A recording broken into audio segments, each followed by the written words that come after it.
O que você faria se você ganhasse na Mega Sena? A mesma coisa que agora, viver. Você faria? Bah, nem sei. Acho que eu ficava louco. Ficava risada. Fazia de tudo. Morria. De infarto, não ia dormir mais à noite. Deixa eu ver o que mais.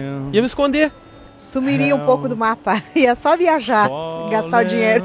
Nossa, acho que eu saía daqui, pegava o avião, ia pra Miami, não voltava nunca mais. E ele? Ia junto? Mas e ele que ia se esconder? O que acontece?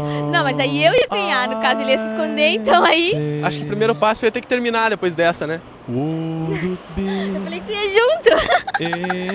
Compraria um morro da Rocinha. É que o dinheiro faz tudo. O dinheiro dá pra trazer até a estrela pra terra. Não sei. Eu não sei. Eu nem jogo na Mega Sena porque apostar não é comigo, não tenho noção. Começaria sumindo desse Brasil aqui. Sinceramente. É só curtir. Deixa que meus amigos jogam, se alguém ganhar eu vou curtir com eles também. O que eu faria? Faria uma casa, ia pra uma praia deserta, só eu e mais ninguém. Eu acho que em primeiro lugar eu colocaria um sonho que eu tenho em realidade. Qual? Ser um grande apresentador. O Brasil tá muita corrupção, muita bandidagem, muita coisa errada.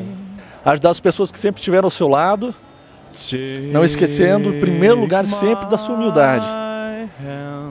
A humildade da pessoa é tudo espetacular, que o mar ele se coloca abaixo de todos os outros rios, porque se ele não fizesse isso, ele seria mais um.